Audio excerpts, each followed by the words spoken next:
were talking about how you find growth names and you stick with them. Yes. How does that mentality impact the way you view moments like this in the market, where we've seen what feels like a catastrophic sell-off for investors who've been used to 2 years of such big That's gains? an interesting choice of words, catastrophic, right? We've gotten so accustomed to markets always going up that somehow 10, 13, 14% feels catastrophic. It's not. Right. Over the past 3 years, there have been 9 pullbacks of at least 10%. In fact, for the NASDAQ, which is really what I look at because I'm a growth investor and so there's a lot of technology. But over the past 3 years, 9 pullbacks for the NASDAQ of 10% or more.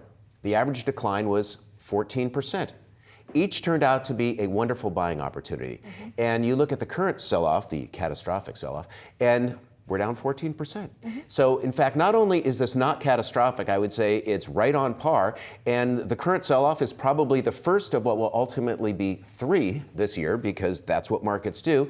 And each will probably prove to be a wonderful buying opportunity. I've been buying. I'm not up money on everything I've bought, but I look at the AI stocks.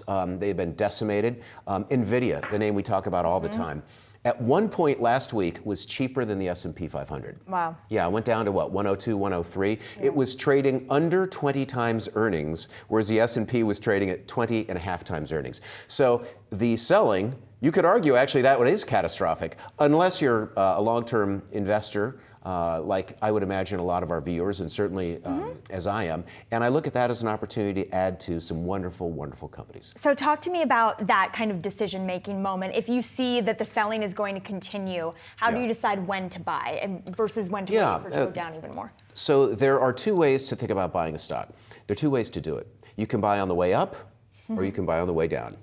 And they're both equally appropriate. So when I say buy on the way up, let the market bottom and then start to tick up, and you're adding up. That's hard to do, right? You say, oh gosh, the stock's up 5%, I'll wait. Well, what if it's up 5% again tomorrow and 5% the day after? So you buy on the way up. That's what classic momentum traders will do. The other thing to do is to buy on the way down.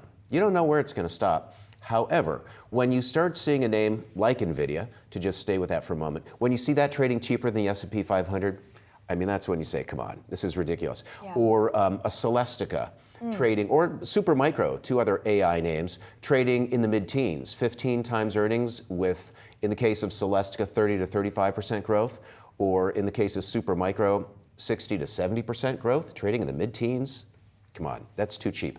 So yeah, it could go further, but there comes a point at which even growth investors like me start to see these growth names as value opportunities, and that's when you step in.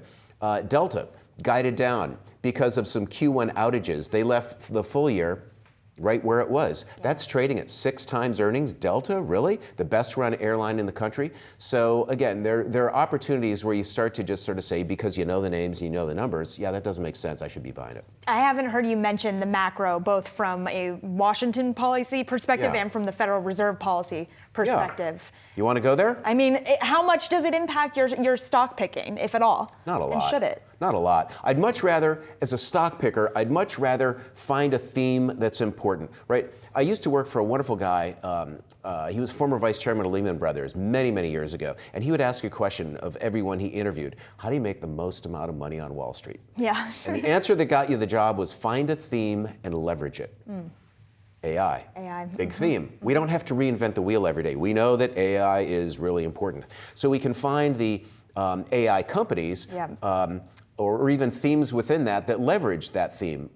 Data centers, very important. We can look at Sterling Infrastructure, a company that builds data centers, because data center growth is 20% year over year right now. We can look at a company like GE Vernova, which powers data centers. They take nat gas out of the ground. This is an old spin-out from GE that takes the technology of engines, jet engines, and instead of mounting it on the wing, they mount it on brackets. These are huge generators, huge engines. They mount it on steel brackets. Instead of running jet fuel through it, they run nat gas through it, create thrust, which spins a turbine that ultimately generates electricity on site. Wow, we just figured out how to power data centers.